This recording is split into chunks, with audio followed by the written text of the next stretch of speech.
Hi, this is Rahim Zulfikar Ali from Excel basement. और इस video में हम देखेंगे कि किस तरह से आप इनकरेक्ट डेट फॉर्मेट्स को करेक्ट कर सकते हैं।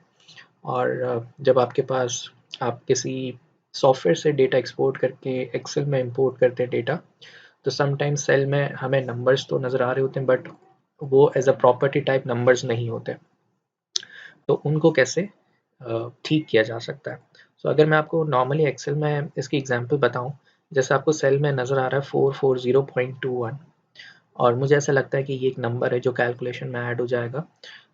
तो लेट्स से कि अगर हम टोटल पेमेंट्स निकालना चाहें, तो मैं अप्लाई करता हूँ इक्वल्स टू सम का फंक्शन और इस पूरे कॉलम को सेलेक्ट करता हूँ, ब्रैकेट क्लोज करता हूँ। तो देखिए मेरे पास जो टोटल आ रहा है वो ज़ीरो आ रहा है। वो इसीलिए आ रहा है क्योंकि बज़ाहिर तो मुझे ये नंबर्स दिखाई दे रहे हैं, लेकिन ये नंबर्स नहीं है, ये टेक्स्ट के फॉर्मेट में मुझे ये नंबर्स मिले हैं। ठीक है। और एक और चेक करने का तरीका क्या है कि आपके पास एक्सेल में इस नंबर का फंक्शन मौजूद है।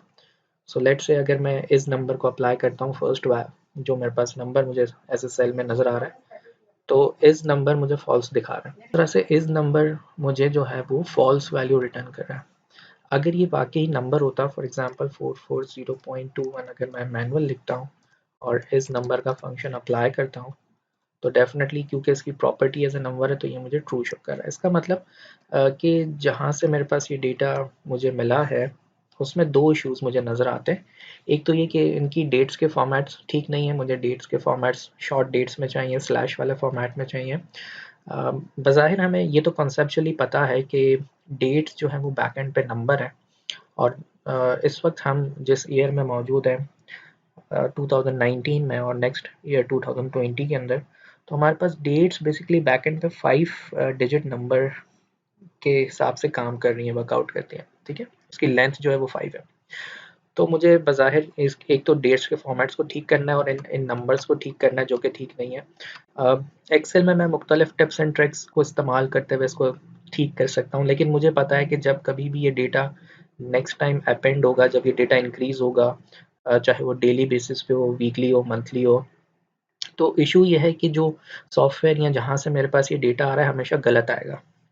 और मुझे इसको ऑटोमेट करना है और मुझे इस तरह से इसको ट्रांसफॉर्म करना है कि मैं वन क्लिक रिफ्रेश के बटन से नेक्स्ट टाइम मुझे एक्सेल में कोई फार्मूला इस्तेमाल ना करना पड़े, बल्कि सिर्फ रिफ्रेश से ये सारा काम ऑटोमेट हो जाए। तो उसके लिए आपको पता है कि हम पावर क्यूरी का इस्तेमाल करते हैं, जो बहुत ही अच्छा ईटीएल टूल है। तो हम इस इनकरेक्ट डेटा को, इन प्रॉपर फॉर्मेट के डेटा को पावर क्यूरी में ले जाएंगे, और उसका तरीक़ेकार ये है कि आपके पास ये जो डेटा है वो टेबल के फॉर्मेट में हो। आप डेटा के टैब में जाते हैं, वहाँ पर आपके पास एक ऑप्शन मौजूद है फ्रॉम टेबल और रेंज का। आप उस पर क्लिक करेंगे तो आपका ये डेटा आपको पावर क्यूरी एडिटर में नज़र आ जाएगा। ठीक है जी। अब आपके सामने दो कॉलम्स मौजूद हैं, एक है डेट और दूसरा है पेमेंट। अच्छा, अगर आपने एक चीज़ नोट की हो, तो मेरे पास पावर क्यूरी एडिटर में ये जो राइट साइड पे क्यूरी सेटिंग्स का जो नेविगेशन पेन है, यहाँ पर एक स्टेप ऐड हो गया है और उसका नाम है चेंज टाइप। वो इसीलिए क्योंकि जो पेमेंट का कॉलम है, पावर क्यूरी ने ऑटोमेटिकली डिटेक्ट किया कि ये नंबर्स होने चाहिए, तो उसने इसकी प्रॉपर्टी पहले ही स्टेप में, यूज़र मतलब यूज़र के अप्लाई करने से पहले ही उसने इस कॉलम को एज ए नंबर में ट्रांसफॉर्म कर दिया। तो अगर मैं चेंज टाइप को यहाँ से रिमूव करता हूँ, तो आप देख सकते हैं कि ये सारे नंबर्स मुझे कहाँ नज़र आ रहे हैं, लेफ्ट साइड पर। आपको पता है कि नंबर्स अगर कॉलम के लेफ्ट साइड पे हों तो वो नंबर्स नहीं होते बल्कि टेक्स्ट होते हैं। ठीक है। और अगर आप एक और चीज़ नोट करें, तो पावर क्यूरी के हर कॉलम के टॉप लेफ्ट पे, यानी ये जो हेडर है, इसके टॉप लेफ्ट पे, लेफ्ट साइड पे छोटा सा एक आइकन होता है जो बेसिकली इस कॉलम की प्रॉपर्टी को डिफाइन करता है। तो जब मैं इस पर क्लिक करूंगा, अभी आपको देखें क्या नज़र आ रहा है, ABC123। ठीक है, जैसे मैं इस पर क्लिक करूंगा आपको एक कॉन्टेक्चुअल मेन्यू नज़र आएगा कि मुझे इस पर्टिकुलर कॉलम को किस फॉर्मेट में ट्रांसफॉर्म करना है। ठीक है।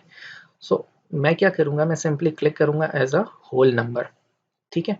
जब मैं होल नंबर पे क्लिक करता हूं तो आप देखें आपके पास एक स्टेप ऐड हो जाता है चेंज टाइप का, और जो डेसिमल वाले नंबर से डेफिनेटली वो राउंड हो जाते हैं, क्योंकि आपने जो टाइप सेलेक्ट की है वो यहाँ पर होल नंबर की सेलेक्ट की है। ठीक है। बट फॉर इंस्टेंस कि अगर आपको इस पेमेंट वाले कॉलम को जो है वो नंबर्स में ही रखना था और डेसिमल्स भी आपको चाहिए, तो फिर आप फर्स्ट ऑप्शन की तरफ जाएंगे, that is the decimal number, और यहाँ पर आप रिप्लेस करंट पे क्लिक करेंगे। ठीक है।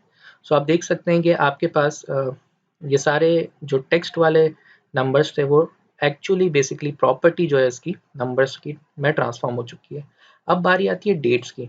सो डेट्स को ट्रांसफॉर्म करने के लिए अगेन हम उस छोटे से बटन पे आइकन पे क्लिक करेंगे जो लेफ्ट साइड पे मौजूद होता है हेडर में, और यहाँ पर हम सेलेक्ट करेंगे डेट, ताकि मेरे पास बिल्कुल प्रॉपर फॉर्मेट में ये डेट्स मुझे मिल जाए। और सारी ट्रांसफॉर्मेशन करने के बाद सिंपली मैं इसको क्लोज एंड लोड कर दूंगा। और आपको पता है क्लोज एंड लोड करने के बाद आपके पास इसी करंट वर्कबुक में एक न्यू शीट ओपन हो जाती है और इसके बाद आपका वो डेटा ट्रांसफॉर्म हो जाता है। सो फॉर इंस्टेंस अगर next time still same behaviour रहा, फॉर एग्जांपल मैं कुछ और डेट्स इसमें ऐड करता हूँ और कुछ और नंबर इसमें डेटा के अंदर अपेंड कर देते हैं। सो नेक्स्ट टाइम मुझे सिंपली अपने ट्रांसफॉर्म डेटा पे जाके डेटा के टैब में रिफ्रेश पे क्लिक करना है, और आप देख सकते हैं कि बहुत अच्छी तरीके से without any using formula Excel का आपने सिंपली पावर क्यूरी के टूल को इस्तेमाल करते हुए डेट्स और टेक्स्ट वाले नंबर्स को इजीली ट्रांसफॉर्म कर दिया। So I hope you like this video और आप कॉन्सेप्चुअली आप क्लियर हो गए होंगे कि किस तरह से इसको विदाउट ट्रेडिशनल एक्सेल को इस्तेमाल किए बगैर हम पावर क्यूरी का इस्तेमाल बहुत एफिशिएंटली कर सकते हैं। Thank you.